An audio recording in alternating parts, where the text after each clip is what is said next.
know, like, in the United States, like, the one side, they really try to tell everybody support this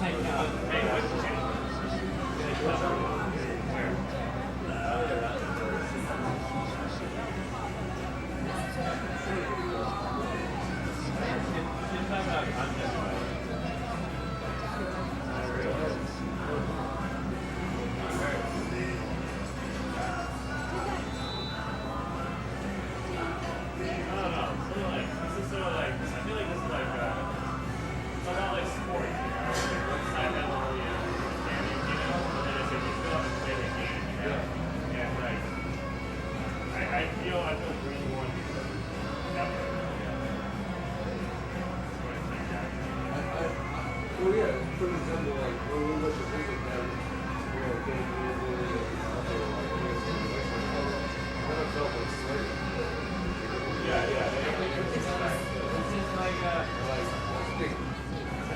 Because, like, crazy noise campus, like, they had a superiority factor. So, like, that's why they use it on support. That's why, like, the other guy that was, like, being supporter in that science bar, that's why he was like, they treat us like second classes because like basically they treated the Taiwanese like kids, like the parents end up teaching their kids, don't trust these Chinese people, you know, they're bad, you know, blah blah blah, here's what they're doing to us. You have to go to school. So it's basically hate professional.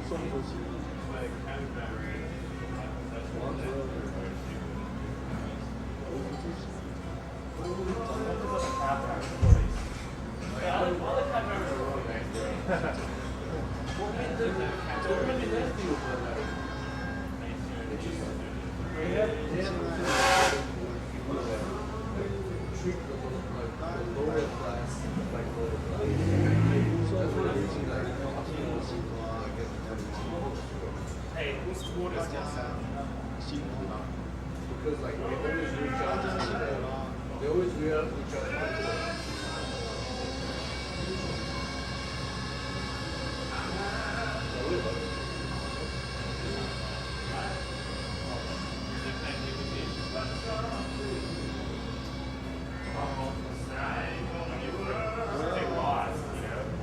我要在这里，首先向各位以及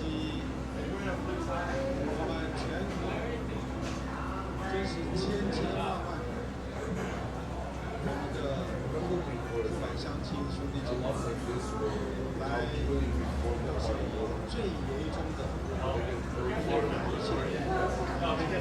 I wanted to be the next time I'm just like a party where like I can see both of you as like I can look at both of you I feel like they truly care about me. I feel like that's the main reason why I support you. Because I feel like I'm taking care of you. Like I'll be a good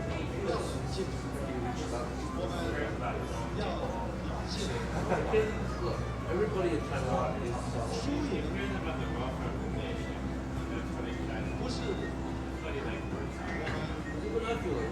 know, we have terms like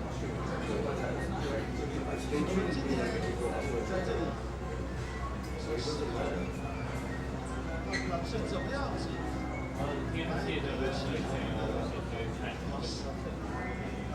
对得起我们的民主政策，对得起我们2300万我们所有的父母、乡亲、兄弟姐妹跟我们的支持所支持，这是我们最关心的事情。我们这些人都有这个责任，来维护我们的历史、我们的民主、我们的制度、我们的尊严。所以在这里，我要非常恳切来拜访，不但是在现场，而是在北部地区、中部地区、南部地区，千万我们的父老乡亲。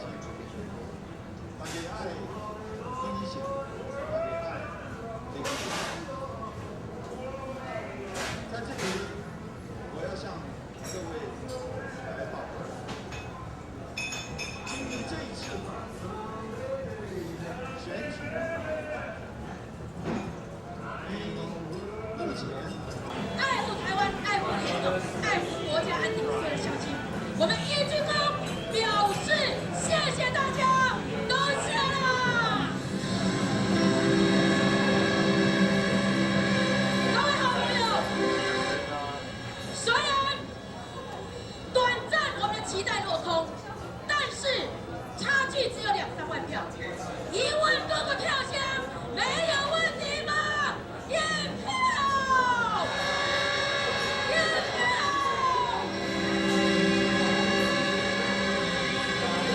好，谢谢。我们从今天晚上开始，继续把我们的斗志拿出来，好不好？联手，联手，加油！联手，加油！联手，加油！联手，加油！联手，加油！联手，加油！联手，加油！各位好朋友，我们最不愿意看到的一刻看到了，我们最不愿来临的这一刻却来了，我们最不愿意看到肮脏的复苏却发生了。垃圾部、臭部、乱部，拢互咱看到。台湾民主的选举，是要咱变到这么垃圾，友情、爱国者、爱国者、爱国者啦！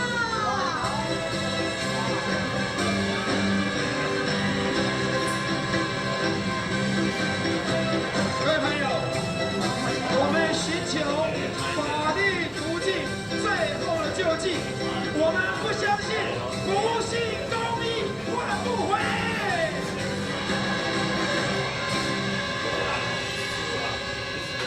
台湾的民主政治走到必须要用奥部、大部、垃圾部来处理政府，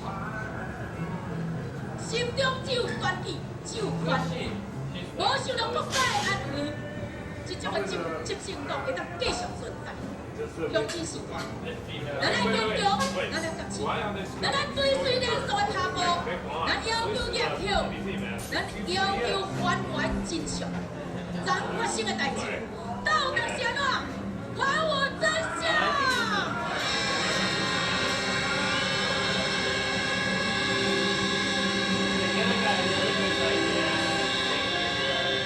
各位敬爱的士大，各位支持连接双手路径的乡亲，我们从现在开始要兵分两路，要兵分两路。兵分两路的第一路就是到处去打听昨天的真相到底是怎么一回事。昨天的真相让它要水落石出，好不好？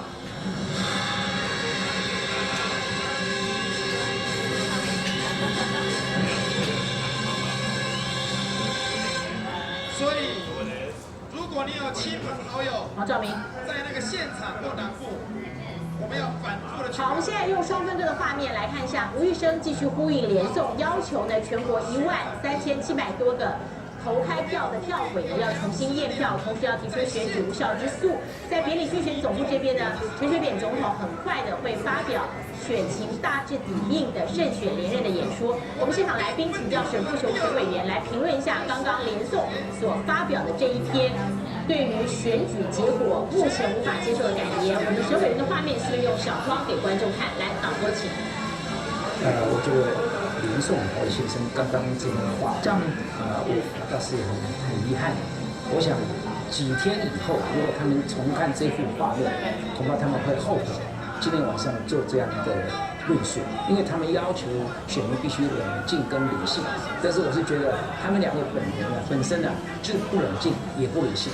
那如果你对整个选举过程不满意的话，应该你在每一个步骤都应该要提出抗议或提出诉求，而不是在最后结果已经数目都出来的时候，你再做这样的讲法。如果你有所不满的话，我觉得也不应该在这个最后向他支持者做这样的诉求，因为他要求他们冷静，就说乖乖的回家，不要生事。但是他们两位当事人做这样的诉求，我觉得是相当的不妥，我也感觉到遗憾。中有没有任何蛛丝马迹被坐标来告诉我们，好不好？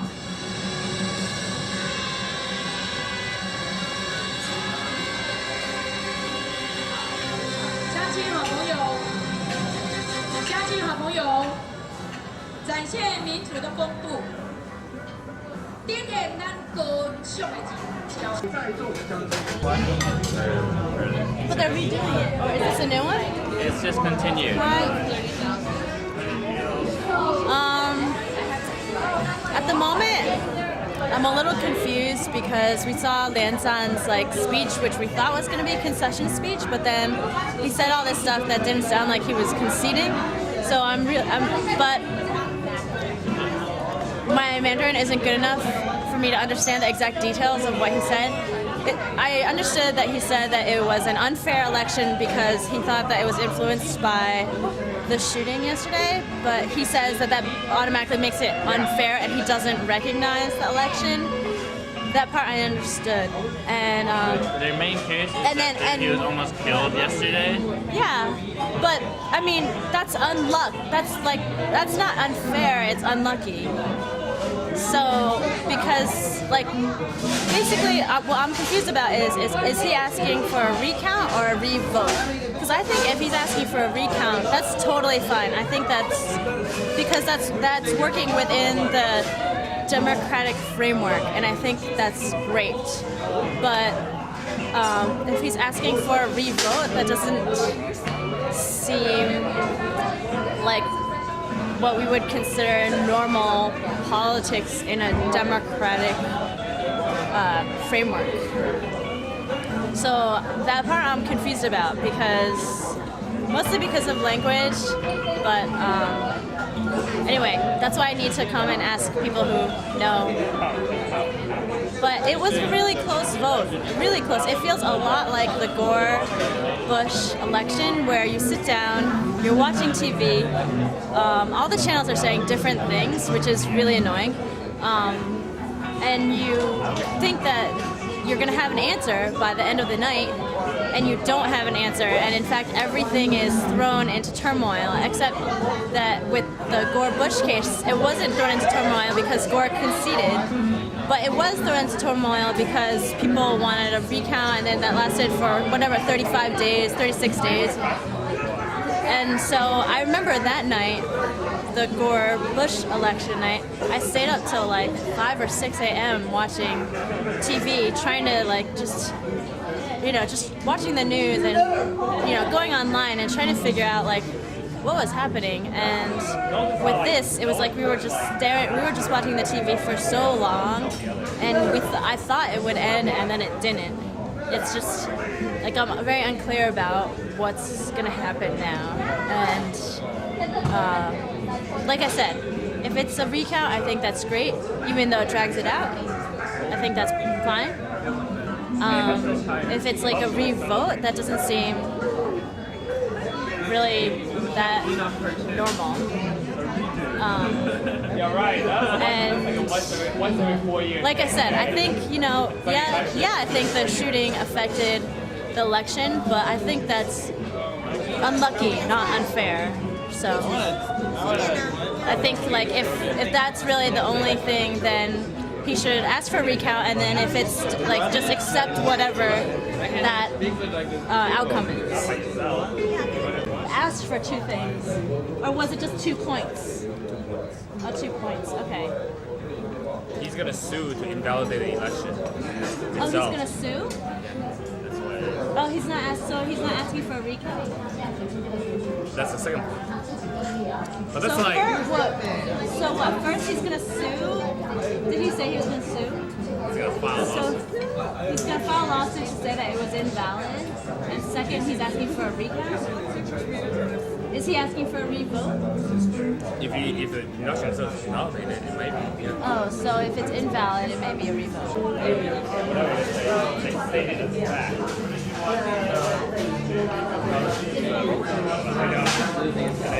I basically watched the race in the hotel room with everyone else on the 7th floor, and just in different people's rooms. Yeah, I watched it in the hotel room with everyone else. Who was there? It was pretty much Rob, Fred. No, Fred was there. Yeah, Fred, Melissa, Max. Everybody was asking for a translation, James. I was trying to do some translation because of the Mandarin part. It's interesting. And then people were calling in from the south, saying, hey, the DPP has won, but I wasn't sure, because the actual election results weren't out yet. I can't hear you. What's that? It was actually pretty sedate. It was just chill. Everybody was kind of chill. Some people were just lying there. It wasn't like crazy, everybody glued to the TV, probably because I came in late and probably they had been doing that in the beginning. But when Lian Zhan spoke, Lian Zhan and Song Xu spoke, that was the time when everybody kind of got up and listened, and we wanted word for word translation. And then when he said his announcement that he thought it was unfair, that he thought that it was that this was not an effective election, people were like, whoa, what's going on with this election, you know? It just seems like it's just gotten started and it's not going to end right now.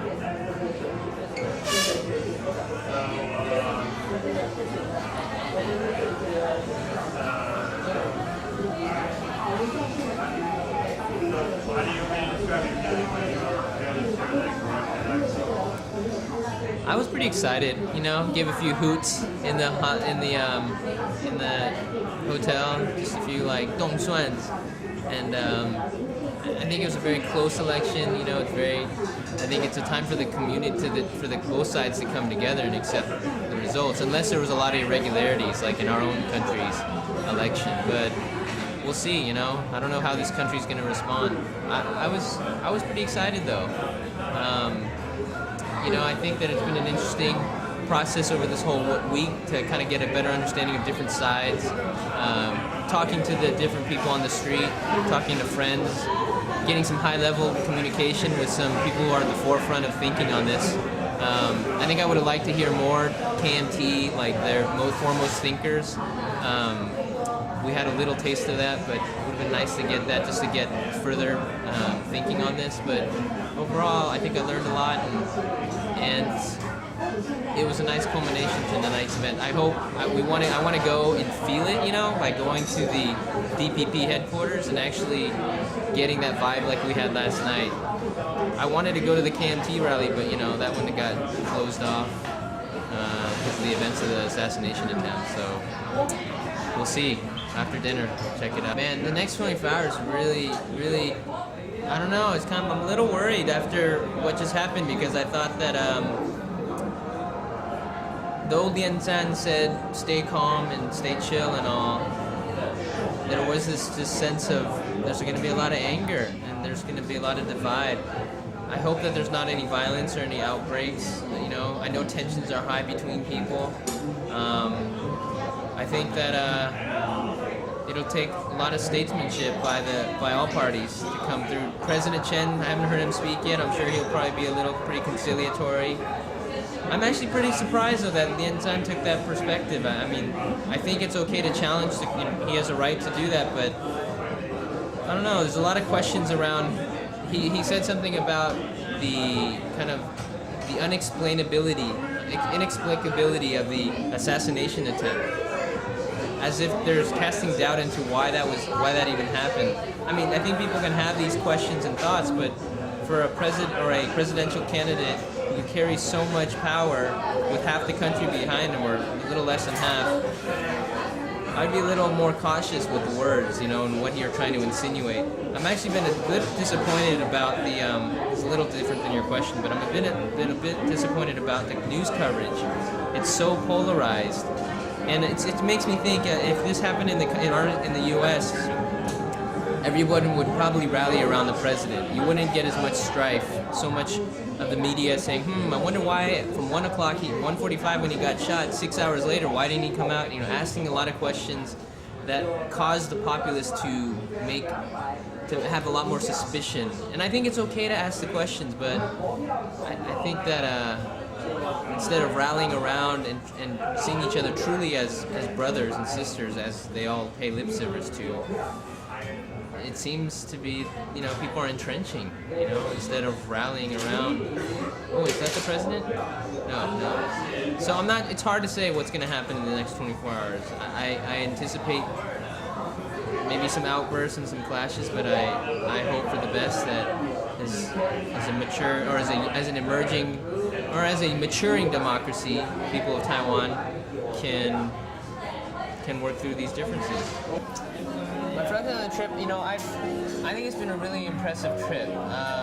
For the first time that it's been done, I think what's been impressive about it has been the access to some really high-level forefront or thinkers really on the front of a lot of the issues. I've also enjoyed hearing different perspectives, hearing the different folks here think about their Taiwanese American identity and their relationship to this country as well as to the United States.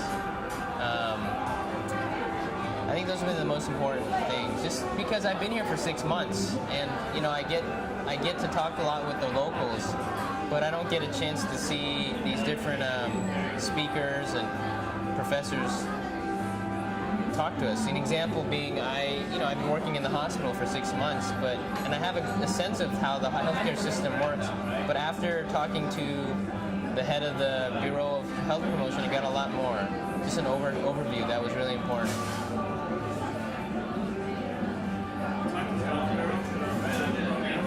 I'm sorry, I can't hear you. Yeah.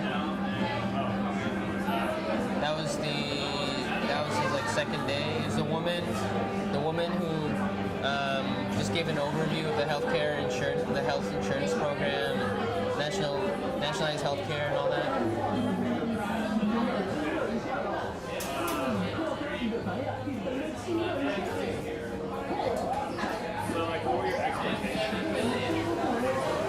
I really came into this wanting just to meet a bunch of people who were thinking about Taiwanese American identity.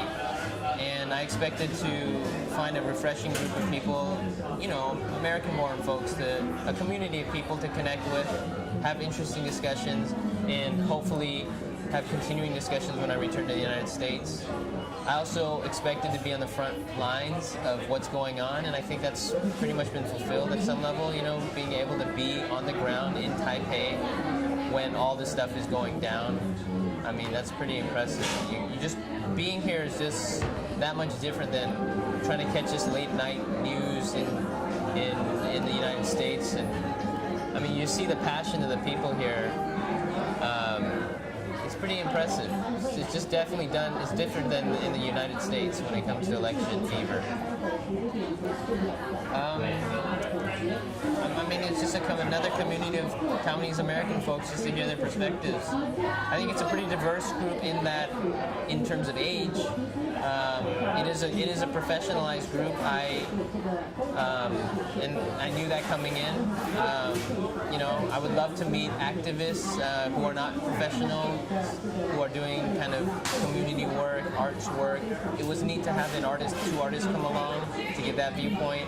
But I knew this was a professional group targeting the professional Taiwanese American community with students, and I think that was what was neat too. Oh, can I say one more? I do think it would have been nice to have had maybe folks in this community who maybe were hardcore KMT or hardcore Xintang or something like that, just to see, get that perspective, just to see how they think about it directly. I think I got some of the KMT perspective, but I think in terms of you asking me about the group of people here, I mean, if I had met a bunch of folks who also identified as Taiwanese American but were hardcore KMT, it would have been nice to hear why they come to their positions, how they think about identity. I think, the fact that we use the word Taiwanese American, since identity is such a crucial issue in Taiwan, I think that probably selects for people who are gonna be supporting anybody who wants to create a Taiwanese American nation state, or a Taiwanese nation state. Yeah, I mean, I definitely think it would be hard, and I think we would have to create a process in which how we listen to each other. I mean, I think that anytime you have people who are very passionate about their viewpoints, I think the first thing that goes down the tubes is how it's processed. And I think if we can I'm hopeful that we can create process that's inclusive. It takes a high level of skill, a lot of emotional maturity, and I think if we don't have those mechanisms, infrastructure in place, for sure, yeah, there's going to be a lot of, not always the healthiest debate, But I think this is exactly what we need in democracies, be it in Taiwan, be it in the United States. I mean, I think it's hard to say what other folks are going to actually do. I think at some level this trip was very meaningful, probably grounding for a lot of people in terms of how they think about Taiwanese American identity. I do think that folks will probably go back and be a bit more activated about Taiwanese American issues. I think that just being here in Taiwan is completely grounding in a way that it's hard to get to when you're in the States. I know that for myself, from being here for 6 months, it's just a different understanding of Taiwan and its complexities. I think that Taiwan is such a complex place, ethnically, in terms of geopolitically, all these issues that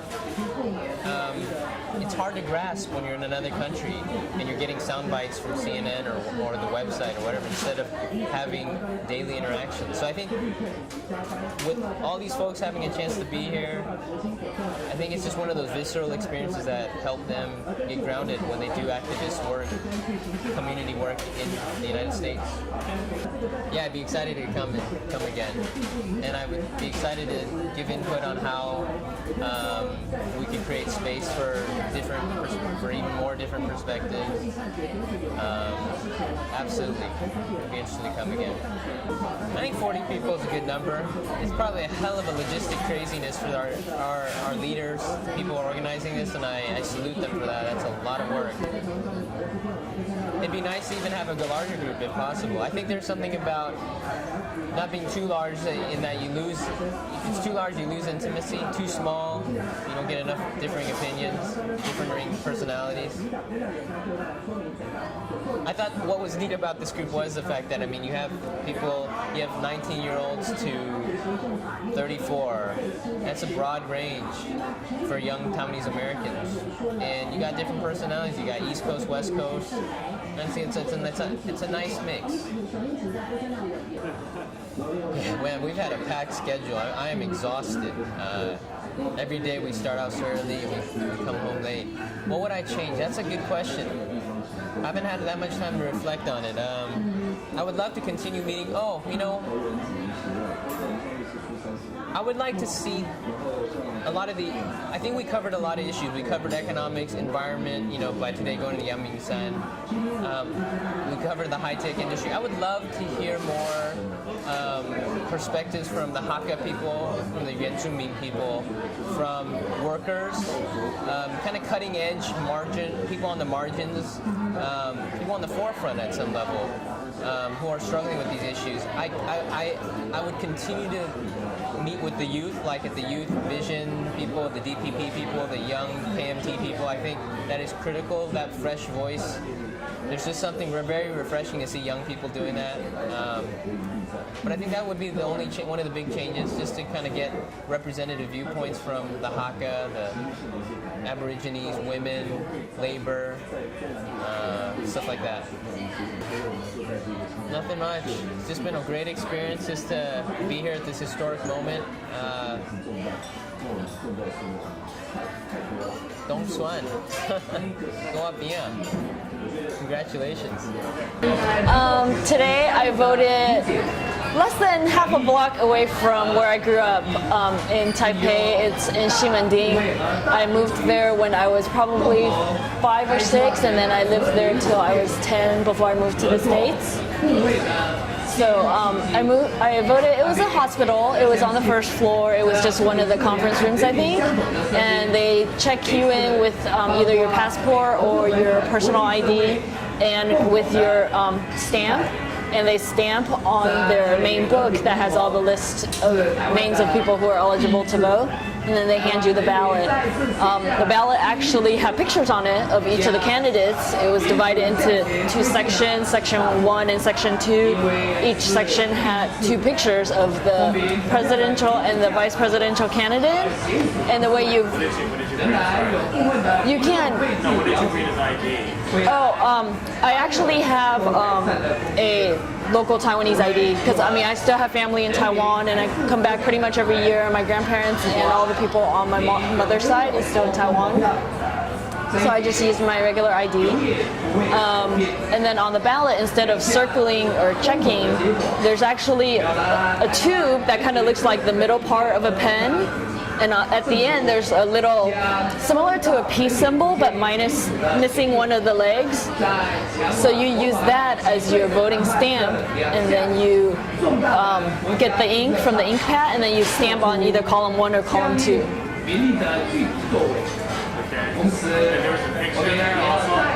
There were facial pictures of the candidates,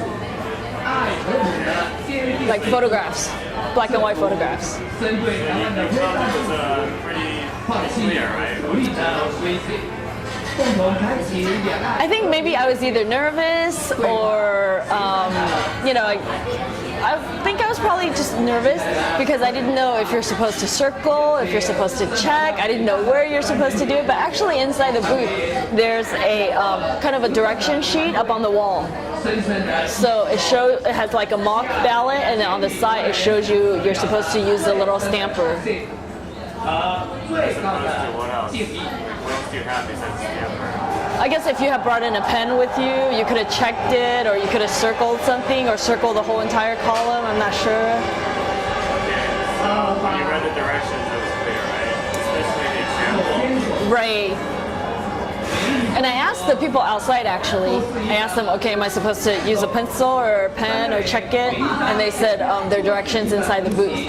So they referred me to go in the booth. And I was nervous because once I went in the booth, I didn't want to have to come back out and ask them questions. And I could read Chinese characters fine, but I think I was just really nervous.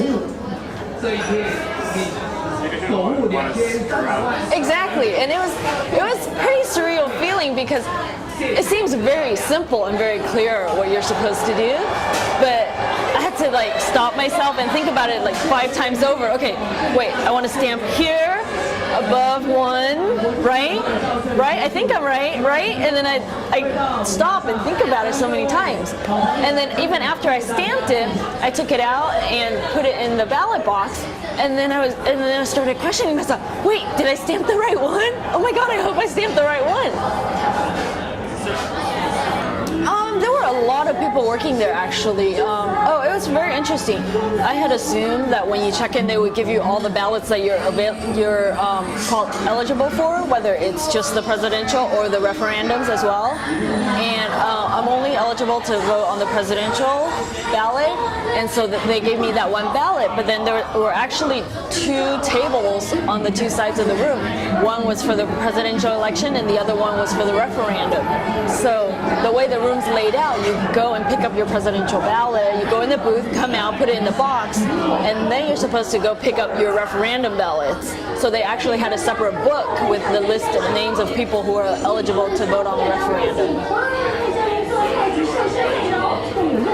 Nope. Because you have to have been in the country in the last 6 months. Permanent. You have to have lived here.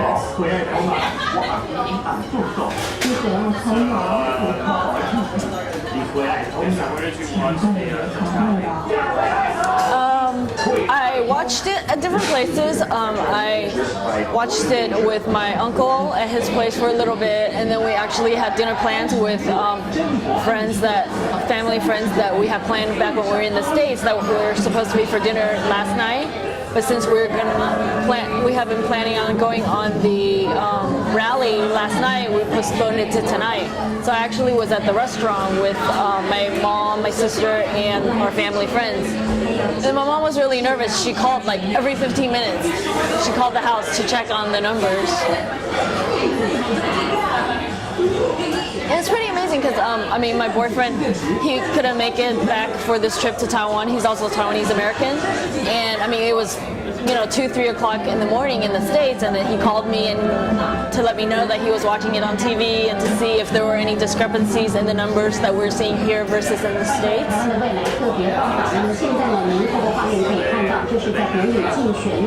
I think the numbers in the States were probably a little bit later, probably maybe just 5 or 10 minute delay. Well, the way I understand how it works is different regions turn in their different ballots. So each television station receives different ballot totals from different regions in different orders. So that's why if you watch across the board with different channels, a lot of them will have different numbers at the same time. And it's not official until the numbers are released by the Central Election Agency.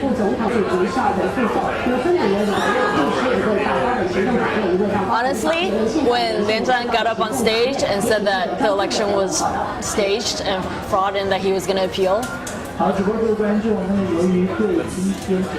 I guess that's proof, but then like the most triumphant. actually, in my eyes, I think that was more triumphant because, in a way, the opposition party has admitted defeat. I was actually at the basement of my uncle's place watching it with my sister. And at first, when he started talking, I actually was very impressed because he talked about how the people of Taiwan who supported him, he's very grateful, and how despite the results of the election, people need to stay calm and not go out and cause a social riot. And I totally had respect for him, and I thought, wow, that's being a great participant in this social movement towards democracy.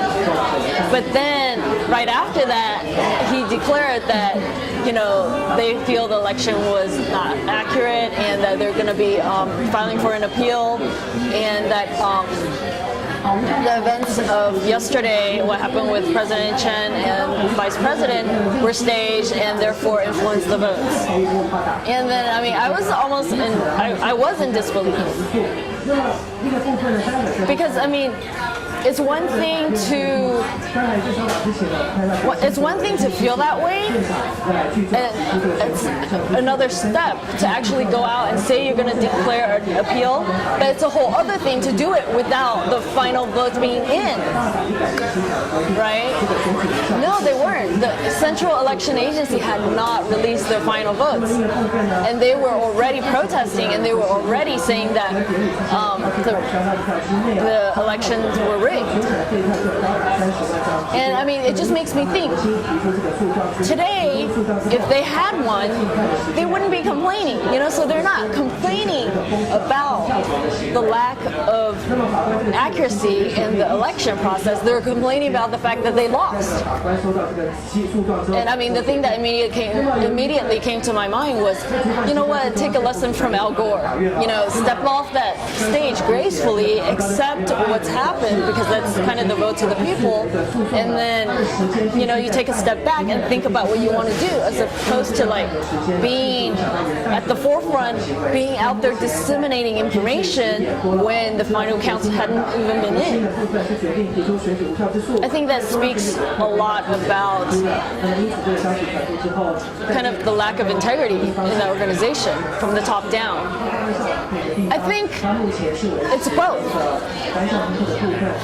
I think if you respected the democracy, the democratic process, and you respected that the people are out there to cast their vote, then you would wait for the final counts to be released before you made any assumptions, before you made any declarations, before you denounced anything, whether it's the vote of one person or the votes of 10,000 people.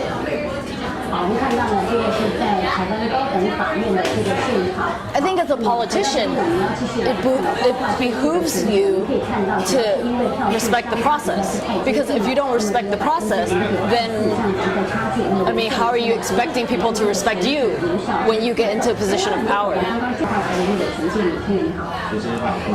Are you talking about the allegation of the shooting being staged and then the votes being influenced? 有一些可以检讨的地方。共主体来讲，包括刚刚来宾也提到当地的这个枪击案恐怕就是I'm shocked and saddened by the idea that anyone would even think that an assassination attempt on a president could be staged by his own party. You know, I mean, the fact that someone can, I mean, I understand there are lots of conspiracy theories. And even in the US, there are a lot of conspiracy theories about different things in the government and the president. But it's a whole other thing for it to come from the leader of a party. And I mean, I'm just befuddled. I don't even know what to say. You know, I mean, you should be concerned with the security of the country, the safety of everybody involved. You should be concerned about the person who was shot or the people who were shot and their families. I mean, the last thing anyone should be concerned with immediately after the incident, you know, a couple of hours after, is whether it's been staged or not. You know, and I remember Lin Zhan and Ma Ying-jeou, the Taipei mayor, who's also of the KMT party, their big declaration was that somebody needs, the police, the national security and the police department needs to find out exactly what happened by midnight of last night, or else the election should be postponed. You know, and to me, I don't understand why one makes a difference to the other. You know, I don't necessarily understand how they're interconnected. And I mean, just in any criminal case, it takes much more than 8 hours to solve a crime, especially in a sea of people with firecrackers going on everywhere. And I don't understand how they can expect that there would be any information, much less an entire mystery solved in 8 hours. My personal opinion?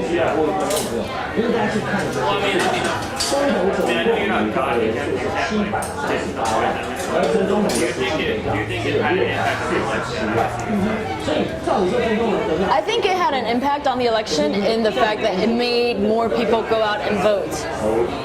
And I mean, if that's going to be interpreted to say that more people went out and voted, and therefore Abiyan got more votes, and therefore he won, then I guess you can extrapolate that to be the case.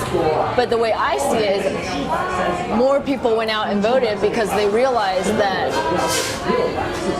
it's not just a trivial issue.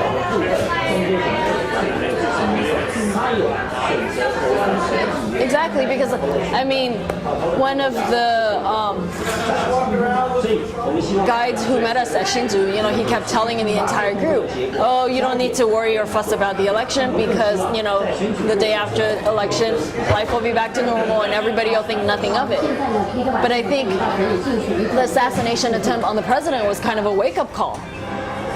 You know, I mean, that spectrum of people in the middle who hadn't decided on one or the other, who probably weren't going to go vote, saw that what's going on is of importance and then decided to go out there and vote. And I mean, you know what? They could just as easily have voted for Abiyan as they could have voted for Lin Zhan. You know, I mean, they could have looked at it two ways. It's like either Abiyan's making such a difference that he's being a threat, and therefore they need to support him more, the sympathy votes that you're talking about. Or on the other hand, they can totally see it as there's an assassination attempt on the president because he is so far out there, and therefore if he wins again, the country's going to go into chaos, and there's going to be a lot of potential problems down the line. Therefore, they want to go with Lin Zhan. And because he will provide more security and stabilization, right? And I think it got more people out there to vote. I really couldn't say like one way or the other, but I would. I mean, I understand where you're coming from, but I guess for me, I wouldn't even really know how to address it because, I mean, that's just such a far-fetched conspiracy theory to me. So your immediate reaction to the assassination attempt was that it was not staged? I don't believe it's staged. I don't know whether it has any connections with the opposition party. I don't know whether it's just one rogue person doing whatever he thinks he needs to do. I don't know if that has anything to do with China. I'm not sure. I don't know if it's U.S. connected. I mean, I don't know about any of those other things, but in my heart of hearts, I know that it's not staged. Exactly. And if it is, at the end of the day, I'm going to be very, very, very, very, very disappointed in the party, and it's just really going to make me rethink the path of progress that they've made in democratization. No, I didn't know that. But actually, I know that there was also a letter faxed to one of their regional campaign headquarters that was pretty much a threat. And it specifically mentioned the incumbent President Chen and then also the former President Li Denghui, who's been working very hard to campaign for Chen. It specifically listed the two of their names and talked about gunfire. It talked about death by shooting. I mean, I have a very, very large concern about the media in the States and how Taiwan is being portrayed in the States, because I just got done watching CNN and they were interviewing professors and scholars in China and asking them about the Taiwan situation. You know, and I'm befuddled by that, because if you're gonna try and find out what's going on in Taiwan, wouldn't you ask people who are in Taiwan? Wouldn't you ask people who are on the streets, the professors who are here, the international community of scholars who've come to observe the election? But instead, they had live feeds from China, from Shanghai and Beijing, interviewing multiple people and asking them what they think about the election. You know, and that just shocks me, because where's the Taiwanese voice? I mean, I understand that the Taiwanese voice isn't being heard in the UN because we can't even step in the door.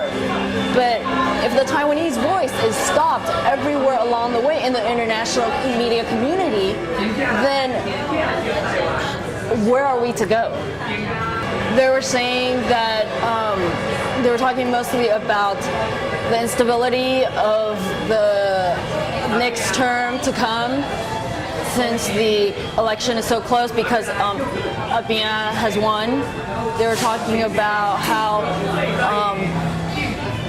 since Lin Zhan is talking about filing for an appeal, how the Chinese government will look even more favorably on him, and will much more prefer to work with him and negotiate with him directly than the elected president. You know, I mean, that to me is a very slanted way of telling a story, because you're not addressing the votes of the people, which is part of democracy.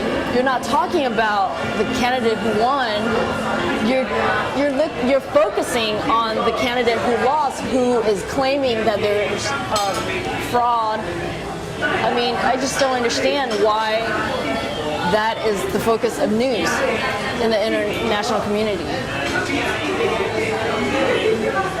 And maybe it's just American community, because I was watching CNN and not BBC. I am, and it saddens me. You know, but I think, I mean, hopefully there are enough information and enough people and enough voices out there in the Taiwanese community that will help to bring out the other side of the issue. You know, I mean, and I'm not saying that one side is more correct than the other, because at the end of the day, everyone's entitled to their opinion. But I think as media, you hold the attention of all the people. Therefore, it's your journalistic integrity and responsibility to look at things from all sides. Somewhere down the road? Somewhere down the road in various positions. Instant reaction? Yeah. I'm happy President Chen won. Instant reaction. And I think the KMT should have lost with more dignity than filing a lawsuit. Yeah. Well, also, I mean, it costs the country a lot of money to deal with that kind of lawsuit, and you create more discord in a society that you claim to want to serve. And you can't at one time tell people, please remain calm, please be peaceful, oh, by the way, we're going to sue to have the election recounted. It seems a little bit contradictory. So, but of course, I'm not a Taiwanese citizen, so that's just my observation. Right, because this is an observation floor, right? No, because that was just my feeling from watching the result on TV. Yeah. So, how was today for you? Today was tiring. Biodiversity was excellent. What? The biodiversity, even though it wasn't very much about biodiversity, but going up to a national park, seeing some of the natural resources of Taiwan, and the fact that there are people who actually care about it. That was a fantastic thing to see. I kind of fell asleep during the tally, but I was in the hotel room watching the tally mostly. You weren't that into it or what? I was just tired. It was interesting to see that different media houses, like the different TV stations, all reported different things. Like you could find somebody that showed that blue was ahead. You could find somebody that was saying that green was ahead. And it was just kind of, depending on which channel you were, you got different news. And then eventually it all like coalesced.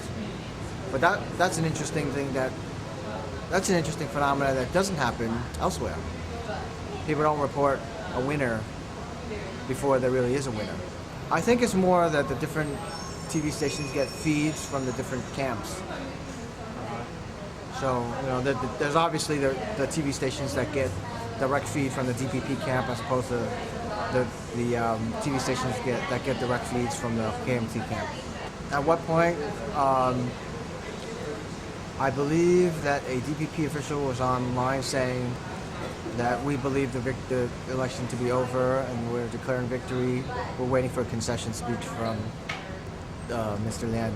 He made it look like he was going to make a concession speech, but in fact what he did was not only call for a recount or something, but he also used stronger language that indicated that he wanted a little more chaos. As in, he said the election was unfair and that he's challenging the results of the election. That's really not the case. What he should have said is that he wants to delay acceptance of the outcome of the current outcome, which might be a little premature because hasn't been really rigorously decided that the count is the way it is. I mean, there are some arguments that go towards having him request a recount because there are some issues with the election itself. Yeah, there are some mechanical things wrong with this election, right? Which Mr. Lian could have easily challenged. But instead he decided to use language that might send people into a frenzy, right? By calling the election a fraud, by calling the election unfair, and by challenging the election itself in his language, rather than just simply calling for a mechanical recount or a rigorous count of the vote. I mean, 2.5% of the votes were disqualified because of irregularities.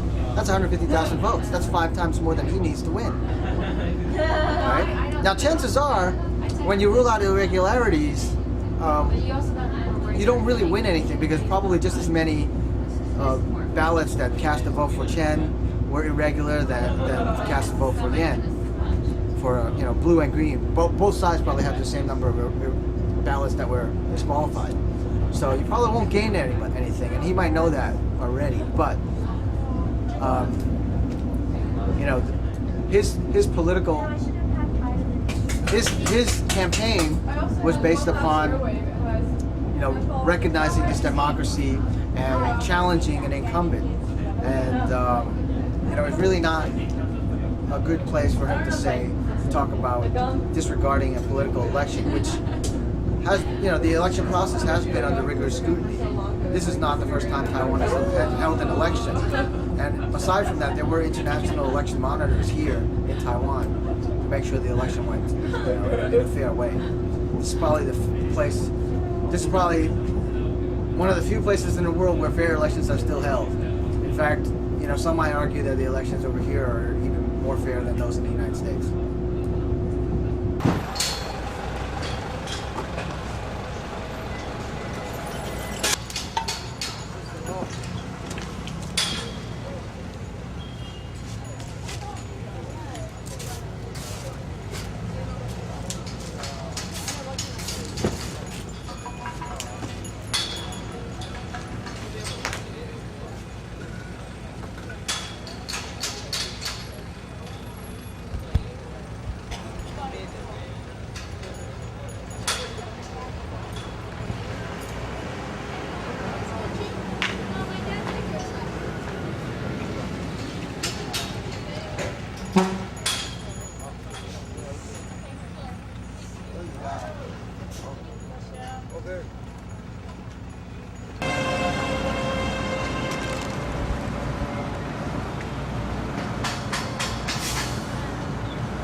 They're gonna think this is boring.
Yeah.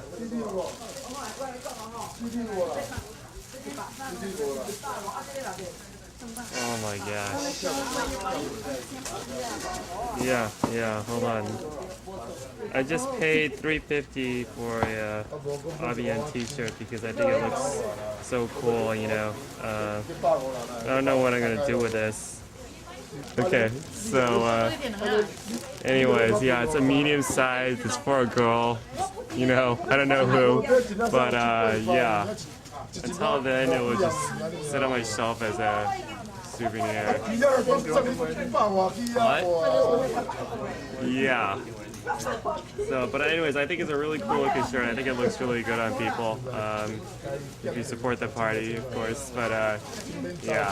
Anyway, so why are Taiwanese women so great? Please give me your biased opinion. I want to know. Need I comment? George can comment on how fabulous Taiwanese are. Look at the cameraman. Oh, camera woman, I mean. Okay. Wow. Sorry.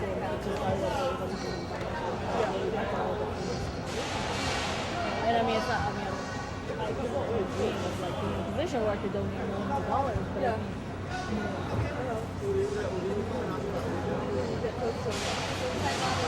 mean,